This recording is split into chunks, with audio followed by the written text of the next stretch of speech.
फिर बजट आया। आपको कितना फायदा हुआ बजट से? बजट मोदी तो हर बार 2047 में फिर 2050 में बजट नहीं है, बंटाढार है देश के प्रधानमंत्री। जो लोग विश्वगुरु बनाना चाहते थे उन्होंने 45 लाख करोड़ के बजट में 1 लाख करोड़ का केवल शिक्षा का प्रावधान रखा है। मोदी जी का 8 बजे का भाषण आपने सुना होगा, वो जनता के हितों के लिए कभी भाषण नहीं हुआ, वो केवल जनता की इकोनॉमी को खत्म करने के लिए उन्होंने भाषण की शुरुआत की। हलवा बांटा जा रहा था, तो क्या लग रहा है बजट में कितनी मिठास आई है? मैं कहता हूँ हलवा बांटिए या गुड़ का लड्डू बांटिए, इससे मिठास नहीं आती है, इससे केवल सरकार के पूंजीपतियों के मिठास आती है। आप बताइए मोबाइल देश की जनता का रिचार्ज कितना महंगा हो गया है। एक घर में 2000 से ज्यादा रिचार्ज हर प्रति महीने हो रहे हैं और मोबाइल सस्ते हो गए। मोदी नहीं तो आपने अभी देखा पूरे देश में यात्राएं की है राहुल गांधी जी ने। अब उससे पता चल जाएगा जिन्होंने सड़क से लेके संसद तक जनता की आवाज को उठाने का काम किया। और आप देखना शुरू कर चुके बोल में इधर। और देखिए कल बजट आया, लेकिन बजट के बाद कहा जा रहा है बच्चों के लिए बजट काफी अच्छा है। साइकिल सस्ती हो गई, खिलौने सस्ते हो गए, वहीं साथ ही साथ किचन में यूज होने वाली चिमनी का प्राइस बढ़ गया है और मोबाइल भी सस्ते हो गए, वहीं सिगरेट महंगी हो गई। तो उसी पे चर्चा करते हैं कि ये बजट कितना आम जनता के लिए और कितना आम जनता के लिए नहीं है।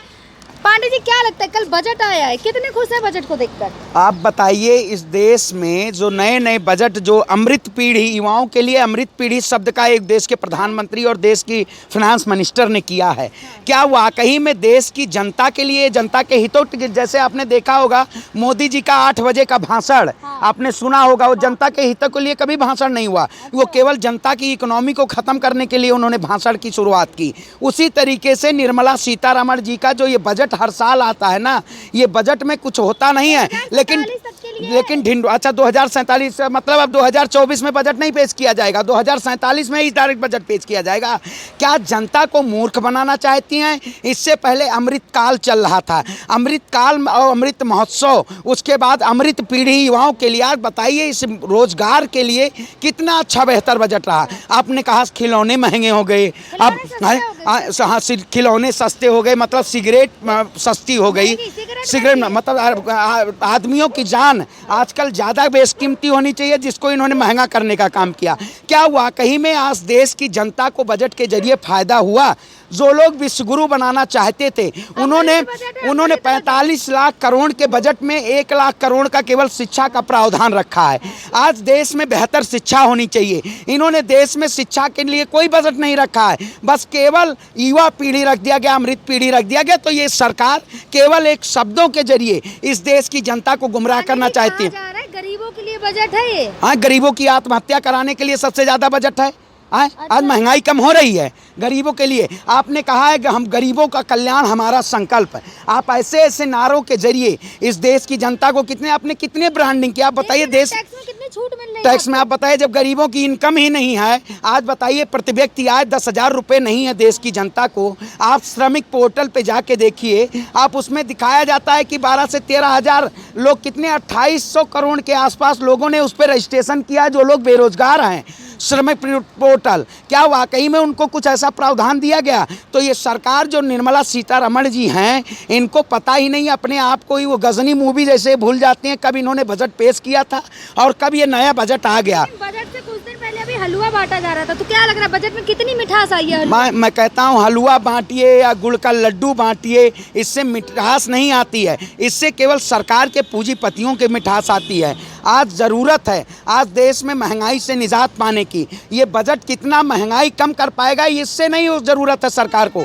सरकार बस नए नए एक प्रावधान ला के उसको जनता को गुमराह कर। बजट से 2024 के चुनाव पे कुछ फर्क पड़ने वाला? देखिए 2024 में तो भारतीय जनता पार्टी सत्ता से बेदखल हो रही है।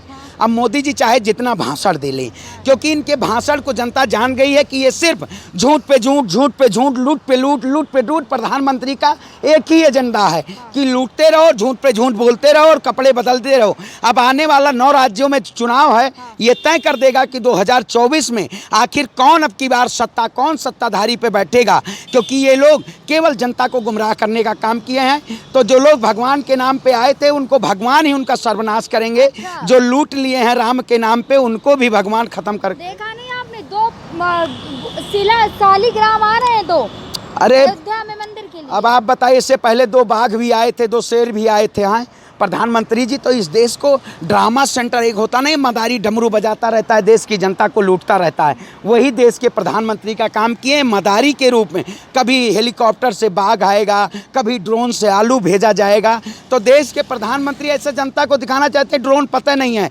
जो लोग कहते थे हवाई जहाज़ से हवाई चप्पल को हवाई जहाज़ पे बैठाएंगे, उनकी आज हवाई चप्पल भी छीनने का काम। खरीद लीजिए, सस्ते हो गए बजट में। आप बताइए, मोबाइल देश की जनता का रिचार्ज कितना महंगा हो गया है। एक घर में 2000 से ज़्यादा रिचार्ज हर प्रति महीने हो रहे हैं और मोबाइल सस्ते हो गए हैं। आप रिचार्ज के जरिए लूट करना चाहते हैं तो जनता को जो छोटी छोटी चीज़ें हैं इनको पहचाननी होगी। जो सरकार ये डिजिटल क्लास, डिजिटल एजुकेशन के लिए ज़्यादा आप मैं बताइए, नेट कितना महंगा और डिजिटल आप 100-200 रुपये में 1.5 GB खत्म हो जाता है। आटा महंगा, डाटा महंगा। आप बताइए, इस देश सरकार ने बजट में क्या रोटी कपड़ा मकान सस्ता किया है? नहीं किया। आवास की बात आप बताइए, बजट आवास, इससे पहले आवास नहीं मिलते थे क्या? केवल मोदी जी आवास का एक ऐसा रूप लेके आए।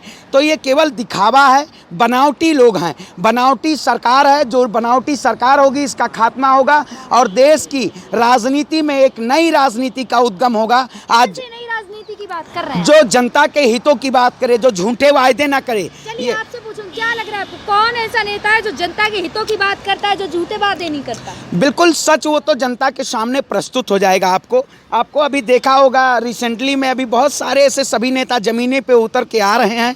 जो लोग ज़मीन से उठकर और ज़मीन की जनता की आवाज़ को उठाएंगे वही आगे आने वाले प्रधानमंत्री होंगे। अच्छा, लेकिन कौन है ऐसा? देखिए कौन है वो तो आपको दिख जाएगा।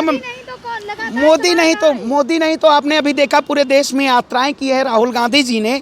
अब उससे पता चल जाएगा जिन्होंने सड़क से लेके संसद तक जनता की आवाज़ को उठाने का काम किया। जो लोग कन्याकुमारी से और कश्मीर तक पदयात्राएं की, जिन्होंने आज तक आज़ादी के बाद ऐसी कोई पदयात्रा नहीं हुई है, ये ऐतिहासिक है। ये आने वाले समय में तय कर देगा कि क्या लग रहा है जो बजट आया है, बजट आया आपको कितना फायदा हुआ बजट से? बजट मोदी तो हर बार 2047 में, आपकी 2050 में बजट नहीं है, बंटाढार है। देश के प्रधानमंत्री केवल जनता का बंटाढार करने के लिए बजट लाते हैं, कोई जनता के हित के लिए बजट नहीं है ये। 2.0 अरे फिर 2.0, 3.0, 4.0 मेगा शो, आप ऐसे शो का मन की बात, तन की बात, कपड़े उतारने की। 7 लाख का टैक्स में छूट। अरे भाई 7 लाख आपकी इनकम होगी, आपके कपड़े फटे जा रहे हैं, आप टैक्स स्लैब में कहाँ जाएंगे? 7 लाख है। आप बताइए, देश की जनता की आय 2 रुपये नहीं है, गरीब 300 रुपये की दिहाड़ी में जीवन यापन नहीं कर पा रहा है, 7 लाख टैक्स तक फ्री करने की बात कर रहे हैं। तो ये जुमली जीवी सरकार, अब इसको पता चल जाएगा कि किसके लिए बजट है, गरीबों के लिए नहीं, तो आपको क्या? नहीं, ये केवल उन्हीं सरकार के मंत्रियों के लिए बजट है, बाकी किसी के लिए बजट नहीं है। ये विश्व गुरु बनाना चाहते थे, लेकिन देश की जनता को विनाश गुरु बनाने का काम किया है, देश की जनता का विनाश करने का काम किया है।